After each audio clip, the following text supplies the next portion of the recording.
put your own feet to the fire. So anything that I express today, I've been through 100 times in my mind, and it's good. It's a really great process.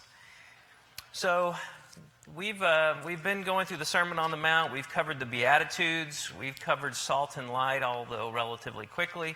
We spent a week on the fulfillment of the law and the meaning of the Old Testament, which we were thrilled to go through and be able to discern what parts of the Old Testament, all of it applies to us in some capacity, but we know that moral law comes right over, and that we know that the ceremonial law, we know that the civil law of Israel was for them.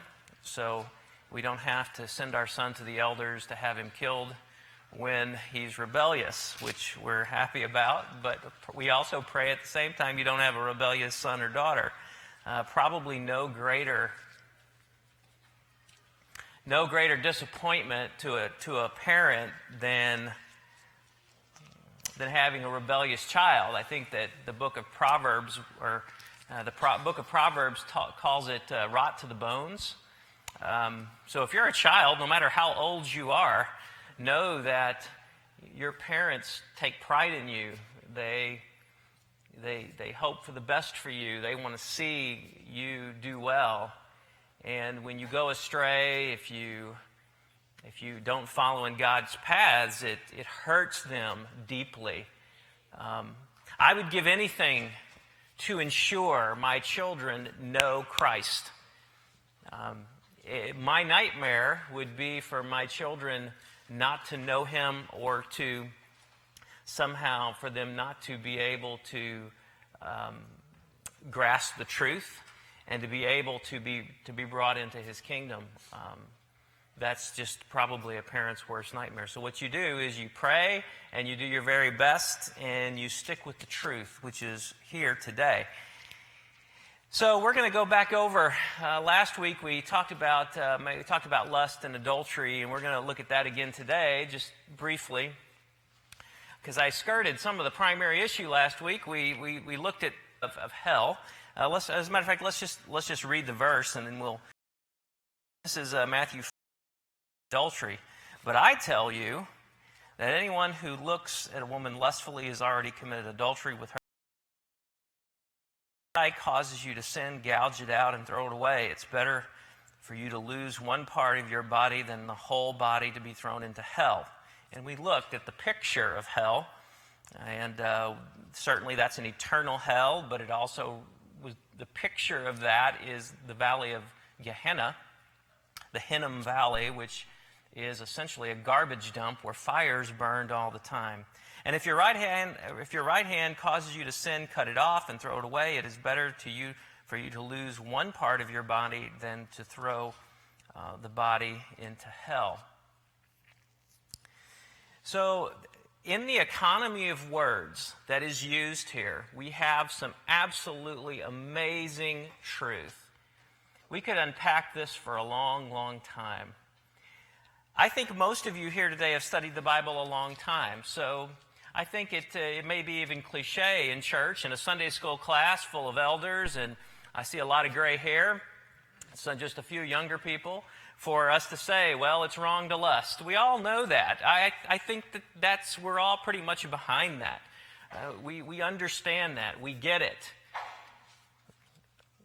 But what I wanted to do is look at today at the beauty of this statement that Jesus makes, because it really goes to the heart of keeping one safe and pure and holy in their life. I thought to myself, what could I share with you?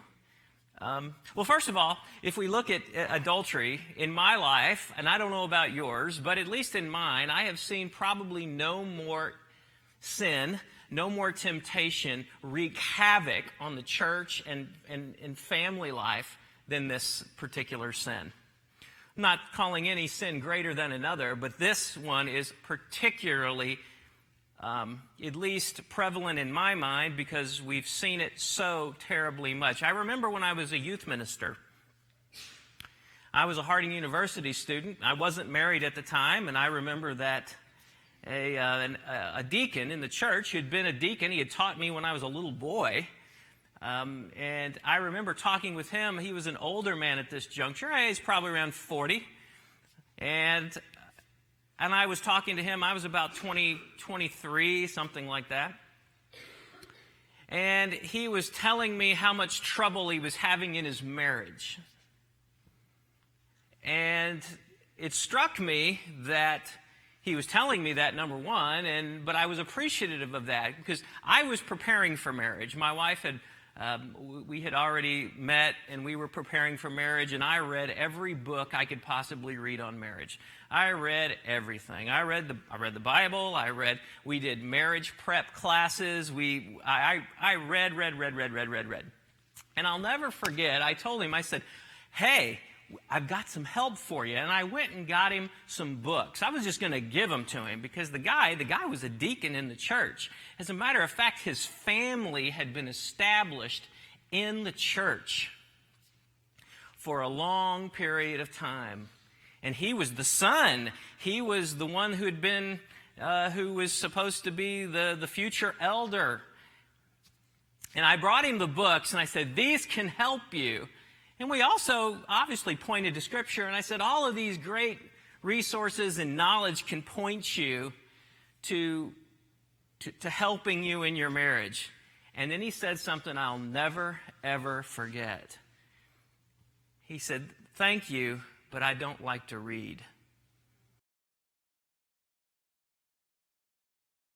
At this juncture, I know from what the Bible tells me that something in his mind started way before then. Does that make sense? Something has started happening when you refuse counsel, when you refuse biblical counsel, when you don't have time to read. They had a child, by the way. When you don't have time to do that, something has already started up here and is now starting to bloom like a poison flower. Well, what proceeded to happen is that his sin bloomed not too long after that. And it was with another woman in our church who was also married with 2 children. So they decided to divorce their spouses and marry each other. And then they went off, and guess what? They went to another church. And that church disfellowshipped the couple who had committed adultery. Good for them. That's exactly what should happen. And that's not my opinion, that's biblical. So they left that church and went to another one where they were welcome. After all, God will forgive them. And there they stayed for some period of time until they just lost interest in church. Now, is that a surprise? Is that a surprise that you want to maintain harmony with God, so you want to go to worship, you want to go with His people, you want to fill that part, but you've committed this sin that has absolutely stayed with you. You still blatantly denied and continued to deny its negative effects, its unbiblical nature. If you asked them why they would have done that, they said, we just wanted to be happy. And what's wrong with wanting just to be happy? So what happens is they go to this new church that accepts them, and finally it's not a biblical church, and their faith just falls apart. And they leave the church, and then they continue in chaos. Is that a surprise? No, it's not. You could probably tell me as many stories as I could tell you about adultery, lust, and Scripture gives us the answers to that. So what I wanted to do today is maybe for just a few of you who are younger, maybe earlier in your marriage, maybe you're in your 30s. I think it'll be good for everybody, but especially those who you are still relatively young. I think what I'm going to tell you today is very, very important. And it goes right to what, and it's perfectly in line with what God's Word tells you. It's more just an illustration. I'd like to take it just a slightly different tact. And I'd like to talk about something, it's really what is called infatuation. Because I've seen this so many times, and I have never heard a good teaching on it from the pulpit or in the church, and it goes right to what we're saying here. And it's so important, and a good friend of mine was a marriage counselor for Focus on the Family. He was the director of marriage. And he told me horror stories that you couldn't believe, obviously, from that. But he shared with me some of this information that greatly helped my wife and I in our own marriage and to help keep our marriage what it needs to be. There's something called infatuation. That's what you call it. There's another psychological term for it. It's called limerence. And limerence is what happens when you're young, and even when you're older, by the way, but it's what happens when you meet somebody of the opposite sex and you're engaged with them. You establish an emotional connection, not a physical one, but an emotional one, and you really feel good about it. It might be a woman who has a man pay a little bit more attention to her, express concern. Doesn't have to be anything wrong. But what happens is, if that person isn't getting what they need at home, then what happens is that another person starts to fill that need. And they've done nothing wrong. It's just a small, small seed that's not even it's not even come to fruition yet. It hasn't even come out yet. It's just a small little seed. I remember a marriage counselor of 30 years. One time I heard him talk in a class, and he said that he was a minister. He was a marriage counselor. And he and his wife had this relationship with another couple. And the opposite, the female in the other relationship, she was touchy. So what she would do is she would say, "Hi there, how are you?" You see what I mean? And this man and this other woman started to develop just a camaraderie. They saw a lot of things the same way.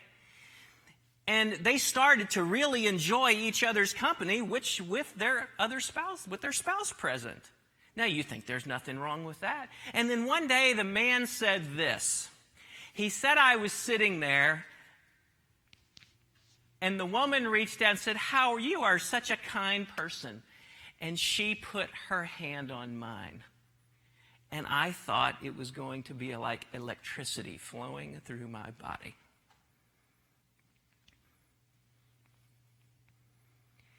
He said that felt so good that he wanted more of that. That's called limerence. It's a psychological state. And when that electricity starts to flow from somebody, could be your spouse, but usually after you get married, that starts to wear off a little bit. When it's that exoticness, it starts to wear off.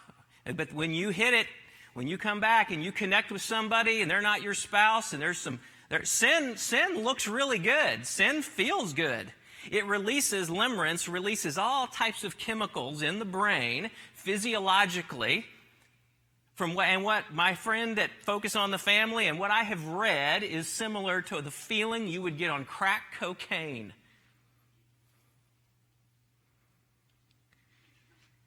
And you don't even really know it sometimes until it hits you, and then before you know it, you're connected to a person emotionally.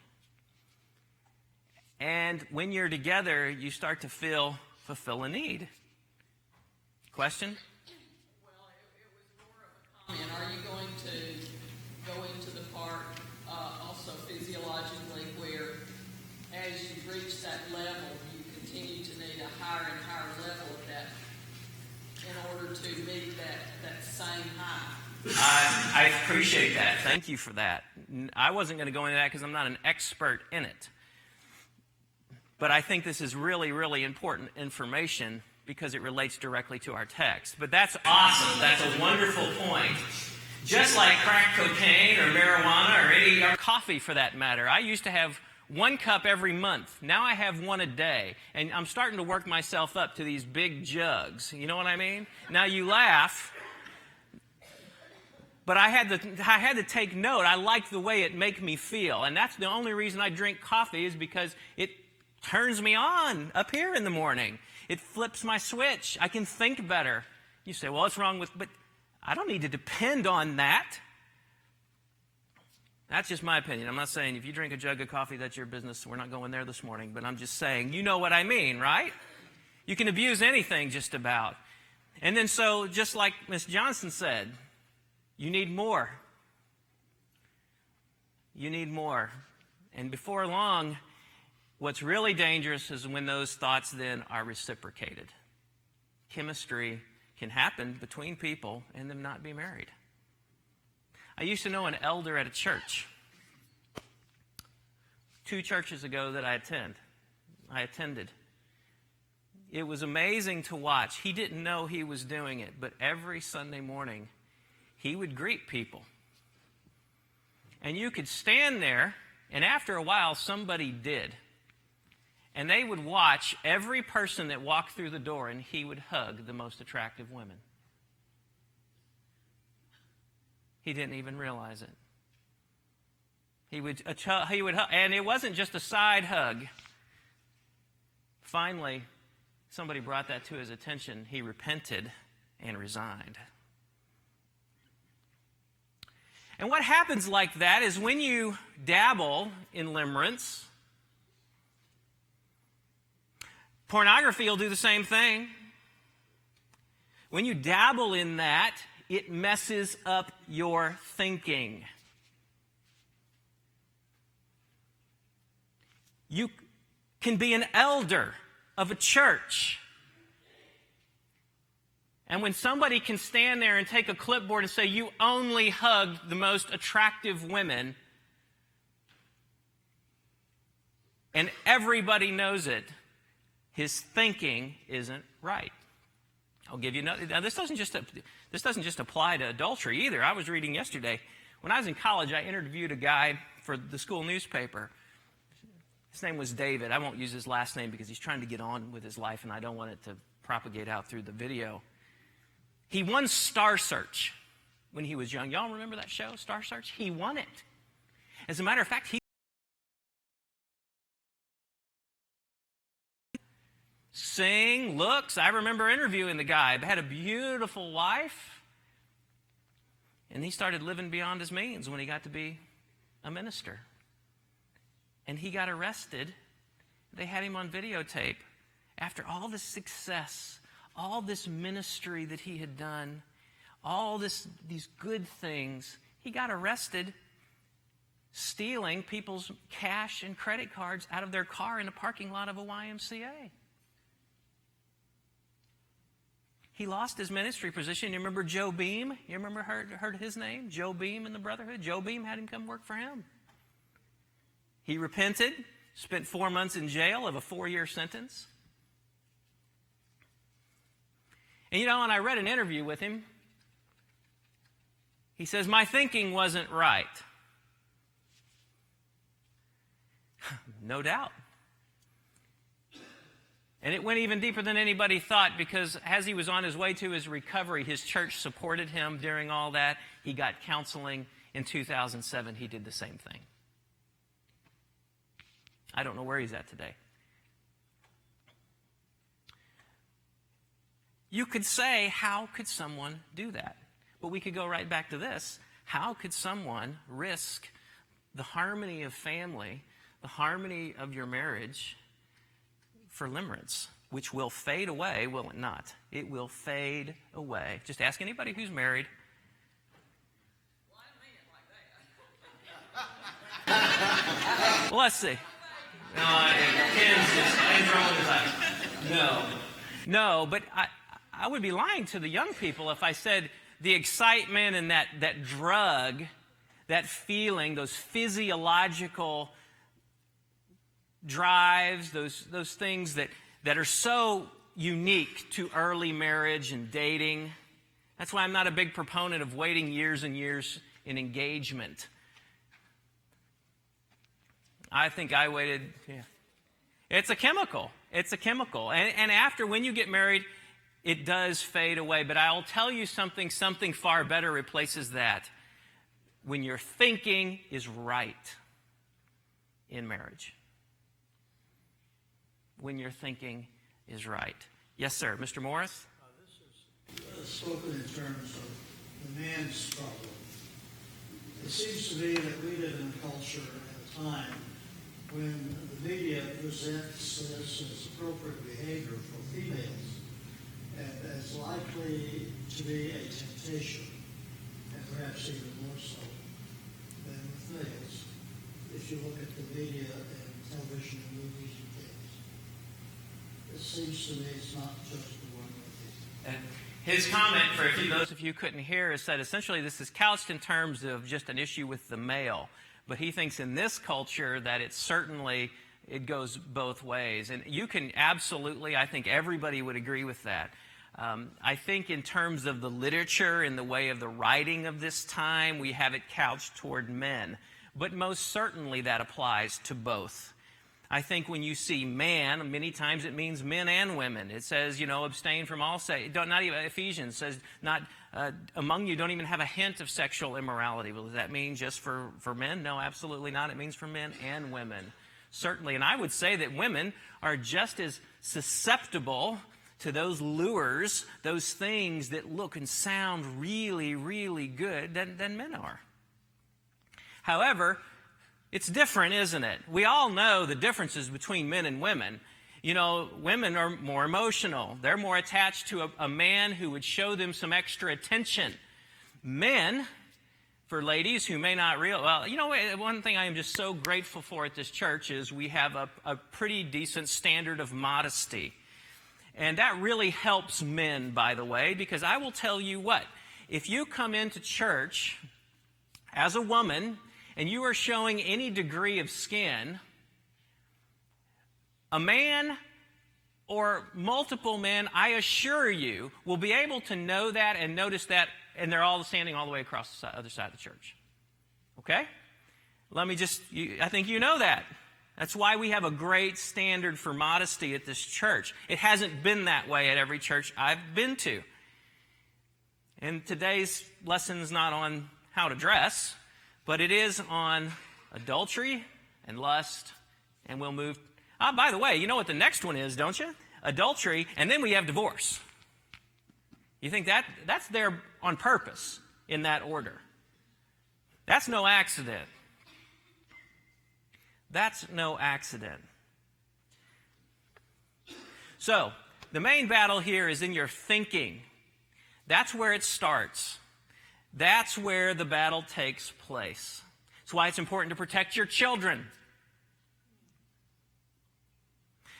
You've heard the saying, bad company corrupts good morals. That's not a saying. That's in Corinthians, right? I had a neighbor. I was 8 years old, maybe 9. He was my buddy. He lived right behind me. They didn't go to church. I went over and played with them. We developed a pretty good relationship. We had a lot of fun together. Played in dirt. Got messy. Rode our bikes 20 miles across town back in those days when you could do that together. And of course, he had older brothers. And you know what those older brothers kept in their...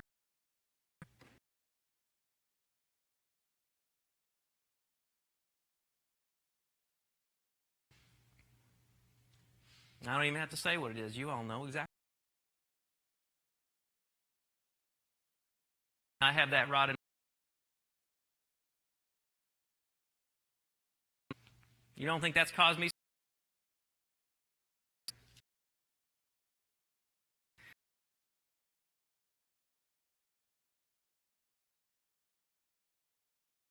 At age,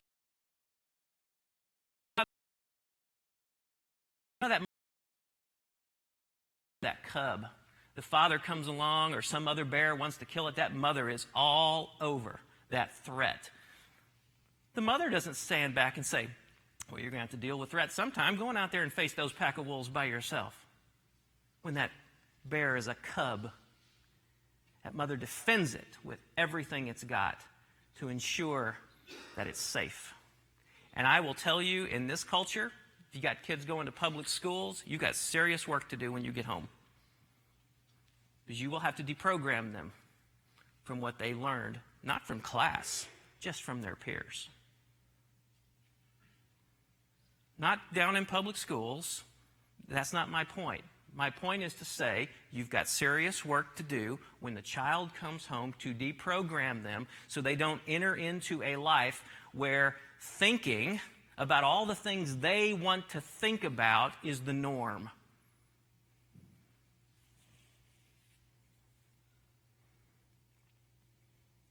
Because this was the issue with the Jews at this time. The issue with the Jews was that it wasn't so much what you thought, it was what you would do. And certainly if you didn't do something, well, then you were fine spiritually. It had nothing to do really with what you thought. What you thought is inside you. It's well encapsulated. It's not coming out. People control themselves for years. Not a big deal. You can think what you want to. Jesus knew better, didn't he? He knew human nature. He knew where this destructive... Yes, he does. And Satan knows better too. Why do you think we have such a problem today with material on the internet? Is because now you have it from the privacy of any place that you are. Doesn't matter where you are. You have access. Question? Comment? Ms. Johnson, did you have another comment? I didn't mean, okay. So protect your children. Fight, and fight hard. There's a pack of wolves after your children. It's called culture, and it will rip them to shreds. And oftentimes you won't see it until they become of age. So I love this, and here's what we're getting to. You have heard it said, do not commit adultery, but I tell you that anyone who even looks at a woman or a person of the opposite sex, or even nowadays it's any other human being, lustfully has already committed adultery with her in his heart. Jesus goes right to the root. That's why this is so simple. So simple, it's often disregarded. You have got to, we have to guard our mind. If your thinking's not right, let me give you a few tips. Let me give you some tips. And if you don't agree with them, don't even tell me, unless they're not biblical. Here's some tips that your thinking isn't right. Number one, let me start with some simple practical ones, especially for our younger families. Husband and wife, if you both work in the day, or unless there's some odd schedule or something where the woman works at night, go to bed together at the same time. Man doesn't need to be up watching TV. If you're up watching TV way late at night, all by yourself, you got cable TV, your wife's gone to bed, you're in the security, privacy, you think. Don't do that. It's best to go to bed with your wife at the time she goes to bed, and vice versa. It's not good for you to separate like that. Take the TV out of the bedroom. Don't need that. Here's another tip. If you think that you can watch certain material on television and not be affected, I would say and challenge you from the text that you're wrong. I've met deacons in the church that thought it was not a sin to watch soft porn. I don't know how they could think that. Or perhaps it was because they took their wife to go see the movie. I remember the conversation. It's somebody I still respect to this day. But I knew that's the day when I looked at that person and said, there's more going on behind the scenes than what meets the eye. Because he says, yeah, we went to the movies. I said, oh, what'd you see? And he told me the movie.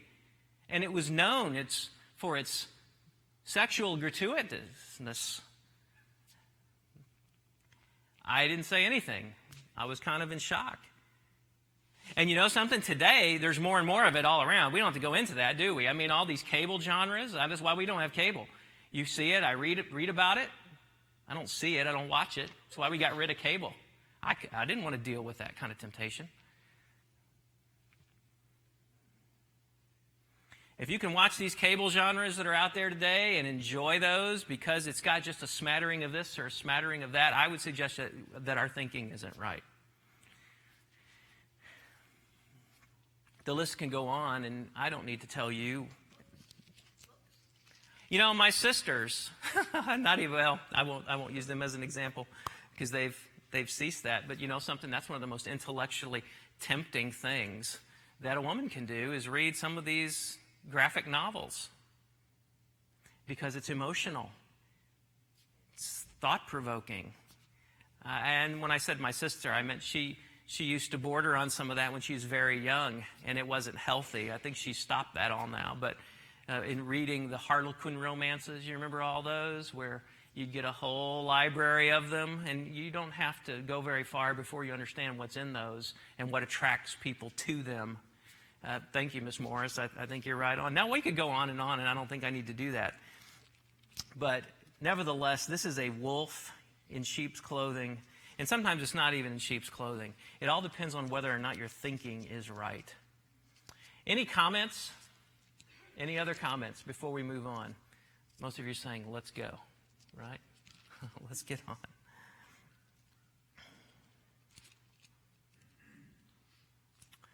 So I like this example. When you dabble in limerence, we know that people who... when you go down that road and you start to become out of harmony with God, it goes down a path, what Proverbs calls to the grave. And we talked about where that is. I remember when you dabble with this, if you dabble with that coworker or that person or that person at church who excites you in the way they make you feel, and they're not your spouse, this is what it's like. You remember this scene from, I even hate to use movie examples, but it's such a good example. You remember Raiders of the Lost Ark? Remember when they're about to open the Ark of the Covenant, and they're real excited about it, and they're like, wow, this is the Ark of the Covenant, we're going to open it. Now, we know we're not supposed to, but here we have it right in front of us. How can we resist not opening it? So they dress a guy up, and if you ever notice, it's the high priest's garb of Israel. He's a German, and he dresses in the high priest garb. And he reaches down into that, and he pulls up, what does he find? He pulls up sand. There's nothing in it. They're a little disappointed. But then all of a sudden, something starts to happen. He says, wow, maybe this is pretty neat, because the lights start to blow. The sky starts to light up with lightning, and you hear thunder, and the wind starts to blow, and you go, this is wonderful. What have we got here? You see the analogy, right? You're excited. You've opened it. And then out of that comes this beautiful picture. As a matter of fact, the man who opened it looks and says, and he yells, it's beautiful. How can this be wrong? If you're struggling with adultery or lust, you will say to yourself at some juncture, and this is another indication your thinking isn't right, is when you say, how can this be wrong? There's even some silly country music songs about that, I think. This feels so right, how can it be so wrong? But then you know what happens next. If you're like me and watched way too many movies when you were young. Because this turns to this. And then it proceeds to kill them all. And I will tell you, I cannot think of a better example that what lust will do to your mind, to your family, and to your church, and to your whole community. You will think that it looks so inviting. But you will get this. Miss Morris? Any conflict between this and love one another?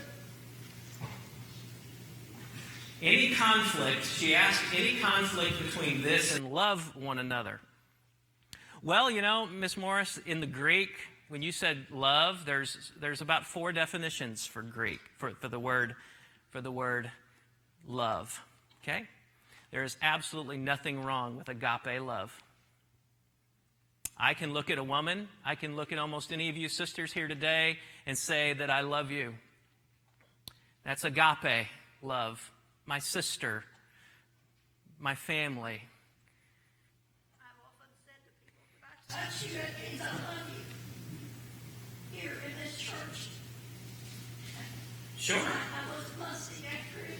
We understand that, Miss Morris, and I don't think the problem primarily is with the agape love that you're showing. There's agape hugs, and then there's eros hugs, right? Okay? Eros is the other Greek word for love, and that's what, and you know, eros is where we get the word erotic. Eros is nowhere used in the New Testament. Imagine that. Imagine. There's philia. It's a brotherly love. Agape is an all-encompassing. Talking about is when we had the problem with the elder standing at the back door with the frontal hugs. Obviously, that was not agape love. And you know, shame on, you know, and if you're a woman, don't allow a man to do that to you. You know, don't allow a man to do that to you. And I don't mean a hug from the side or a pat on the back. I mean a long frontal hug. Prohibit it. Do not allow it. Pull somebody else in between you if you have to. Don't allow that.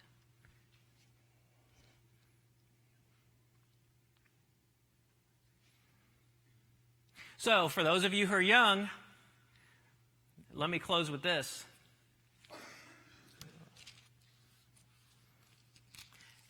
Imagine you follow this, and I want you to imagine this. You follow through. Actually, I'm not going to have time because I'm just looking at the clock. So let's go to this. Let's cover in the last just a couple minutes something that I'm probably not going to come back to. Let's look at the couple scriptures first, and this summarizes it all as well. But each person is tempted when they are dragged away by their own evil desire and enticed. Then, after desire, get this, I love this. Then, after desire has conceived,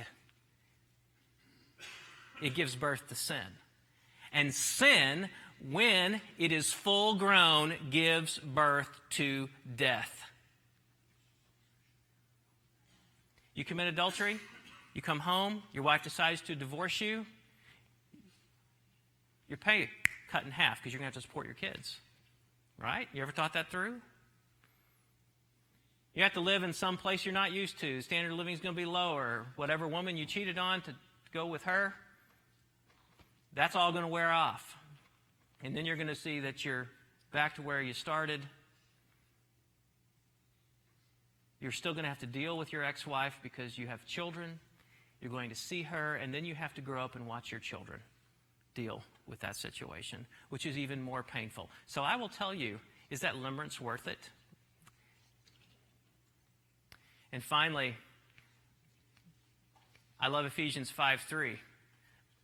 And I like the New International Translation. It says, "But among you there must not even be a hint of sexual immorality or of any kind of impurity or of greed, because these are improper for God's holy, set apart, unique people."